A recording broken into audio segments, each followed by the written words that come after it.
विधानसभा 2022 के चुनाव का बिगुल बज चुका है। सभी पार्टियों ने अपनी तैयारियां जोर शोर के साथ शुरू कर दी हैं। इसी कड़ी में आज पश्चिमी उत्तर प्रदेश के मुरादाबाद में कांग्रेस के राष्ट्रीय महासचिव एवं यूपी कांग्रेस प्रभारी प्रियंका गांधी वाड्रा की प्रतिज्ञा रैली आयोजित की गई।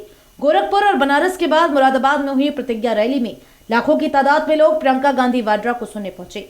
लगभग 40 मिनट के संबोधन में प्रियंका गांधी वाड्रा ने विरोधी पार्टियों पर जमकर हमला बोला।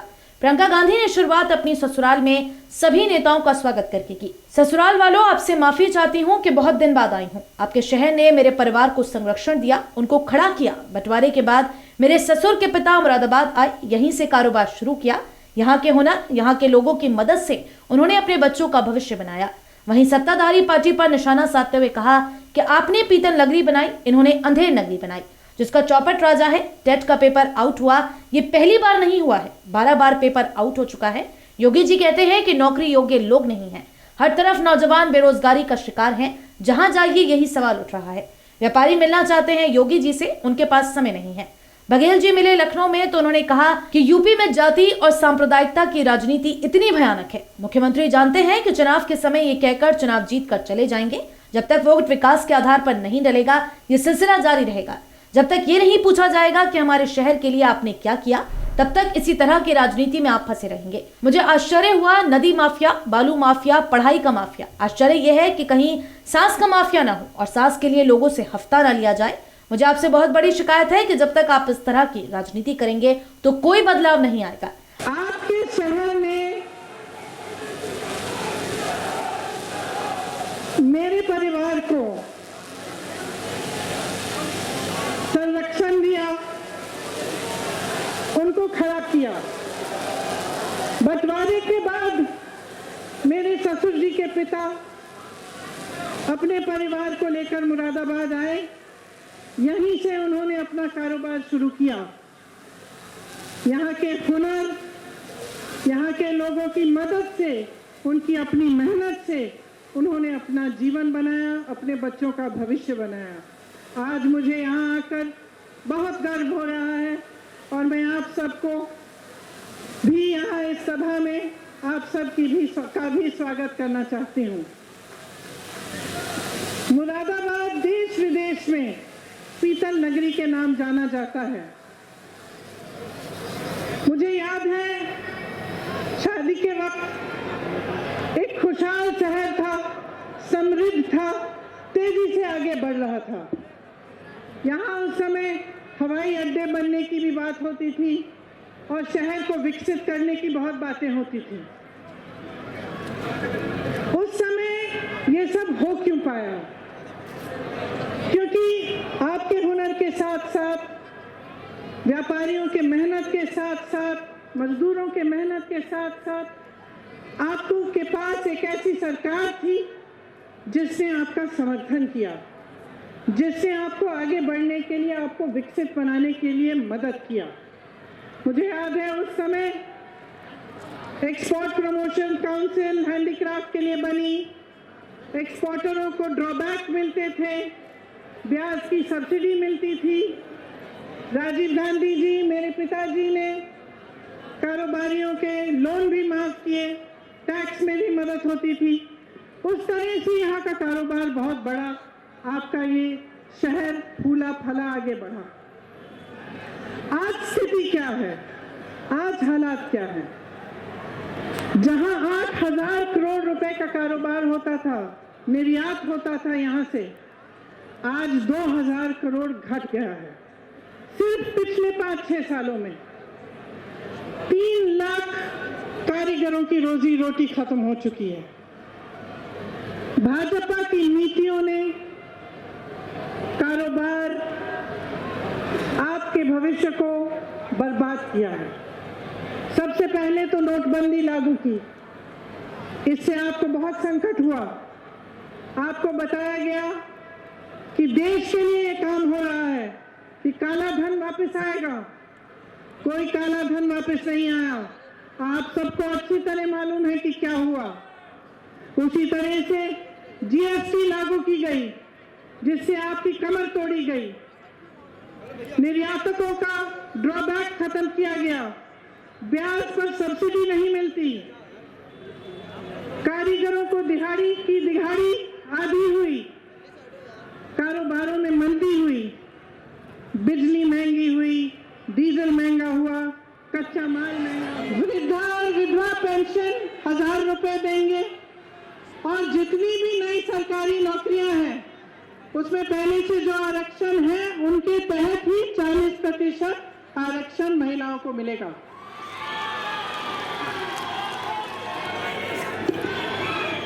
सुनिए, लोकतंत्र में जनता जिंदाबाद है। मैंने आपसे पहले भी कहा, मेरी आप सबसे शिकायत है, अपने नेताओं से आप हिसाब नहीं मांगते। चुनाव आता है तो सफाई कर्मचारियों के साथ नरेंद्र मोदी जी अपनी फोटो खिंचवा लेते हैं। आगरा में अरुण गांधी के पूरे परिवार को 3-4 दिनों के लिए जेल में रख के, पुलिस स्टेशन में रख के बुरी तरह पीटा जाता है तो कुछ नहीं कहते, आप हिसाब नहीं मांगते। हाथरस में एक दलित लड़की के साथ बलात्कार किया जाता है, पुलिस प्रशासन द्वारा उसकी चिता जलाई जाती है, उसके मां बाप को आने भी नहीं दिया जाता। प्रधानमंत्री जी चुप रहते हैं, मुख्यमंत्री जी चुप रहते हैं, आप हिसाब क्यों नहीं मांगते? किसानों का रोज रोज अपमान किया, तरह तरह की चीजें कही, देशद्रोही आंदोलन, जीवी भगवान जाने क्या क्या कहा। चुनाव आ रहा है ना, चुनाव आ रहा है ना, अब क्या कह रहे हैं? मुझे माफ करिए। क्यों माफ कर रहे हैं आप? क्यों माफ कर रहे हैं? हिसाब मांगिए। कोरोना काल में लापरवाही हुई, किसने भुगता? किसके परिवार उजड़े? आपने हिसाब मांगा? हिसाब मांगो।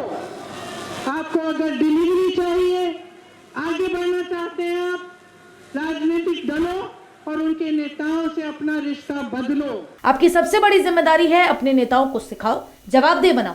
कांग्रेस पार्टी सिर्फ और सिर्फ विकास पर लड़ेगी। मुरादाबाद पीतल नगरी के रूप में पूरी दुनिया में जाना जाता है। शादी के वक्त यह खुशहाल शहर था। व्यापारियों से लेकर मजदूरों की मेहनत के साथ साथ ऐसी सरकार थी जिसने आपकी मदद की। उसमें एक्सपोर्ट काउंसिल बनी, निर्यातकों को हर तरह से मदद दी गई। मेरे पिता राजीव जी ने हर तरह से मदद की। उस समय 8000 करोड़ का निर्यात होता था, आज 2000 का हो रहा है। 2 लाख लोगों की रोजी रोजी खत्म हो गई। बीजेपी सरकार की नीति से व्यापारी बर्बाद हुए। नोटबंदी से कोई काला धन वापस नहीं आया। जीएसटी ने व्यापारियों की कमर तोड़ी। कारीगरों की दिहाड़ी आधी हुई। बिजली डीजल महंगा, कच्चा माल महंगा और ब्याज पर सब्सिडी कम हुई। सपा में जातिवाद और गुंडई, बसपा में लूट देखी। नया नारा है, आ रहे हैं अखिलेश। मैं पूछना चाहती हूँ कि बिजनौर में जब एक नौजवान अनस और सुलेमान के मामले में क्या अखिलेश जी आए? लखीमपुर खीरी में क्या नरसंहार के बाद अखिलेश जी आए? सीएए एनआरसी के समय क्या अखिलेश जी आए? तो चुनाव के समय अखिलेश जी क्यों आ रहे हैं? 5 साल में कहा थे जब कांग्रेस के 18,000 कार्यकर्ता जेल में थे। अजय लल्लू जी जेल में थे। दलितों पर हाथरस में, फाफा मऊ में दलितों की हत्या और बलात्कार हुआ। बसपा के नेता कहां थे? उन्होंने आवाज क्यों नहीं उठाई? क्योंकि सब सोचते हैं कि आपकी पीड़ा से उनकी राजनीति से कोई मतलब नहीं है। आदरणीय साथियों, अभी लल्लू जी कह रहे थे कि यहाँ बुनकरों को काम नहीं, ये पीतल नगरी है, वहां भी मंदी का असर है। मंदी क्यों है? वो इसलिए कि लोगों के, खरीदारों के जेब में पैसा नहीं है। जो ग्राहक है, जो किसान है, जो गृहिणियां हैं, जो मजदूर है, उसके जेब खाली है। और कौन खाली कर दिया? क्यों खाली हो गया? क्योंकि महंगाई बढ़ गया है। महंगाई आसमान छू रहा है। लोग पेट्रोल नहीं भरा पा रहे हैं, डीजल नहीं भरा पा रहे हैं, रसोई गैस की कीमत बढ़ गई है, खाने के तेल की कीमत बढ़ गए हैं। तो घर में पैसा नहीं है तो बाजार में सन्नाटा है। सब सोचते हैं कि जाति और संप्रदाय के नाम पर आपसे वोट ले लेंगे। ये सोच आपको बदलनी है। किसानों की शहादत ने ये देश बनाया है। आपके पूर्वजों ने संघर्ष करके आजादी दिलाई। इसमें आपसे मजबूत कोई नहीं है। कोई ऐसी जंग नहीं है जो बिना लड़े जीती जाती हो। जो कह रहे हैं कि हम जीतेंगे, वे जब लड़ ही नहीं रहे तो जीतेंगे कैसे। किसान आंदोलन में 700 किसान शहीद हो गए। मोदी जी ने कुछ नहीं कहा। 4000 करोड़ का किसानों का गन्ने का बकाया है, उसके लिए मोदी जी के पास पैसे नहीं है, जबकि मोदी जी ने अपने चलने के लिए 8000 करोड़ रुपए का हेलीकॉप्टर खरीद लिया। 20000 करोड़ रुपए संसद के सौंदर्यीकरण में खर्च कर दिए। इस देश को बदलना है, इस प्रदेश को खाई से निकालना है तो बहुत समझदारी से वोट देना पड़ेगा। मैं आपको मौका देना चाहती हूँ राजनीति को बदलने का। राजनीति को विकास पर आधारित बनाओ। देश आपका है, किसी की जागीर नहीं। कोई कितना भी बड़ा हो उसकी जागीर नहीं है। अपने परिवार देश को संभालो। उन्होंने कहकर अपने संबोधन को समाप्त किया कि सही निर्णय यही है कि चुनाव के समय विकास होना चाहिए।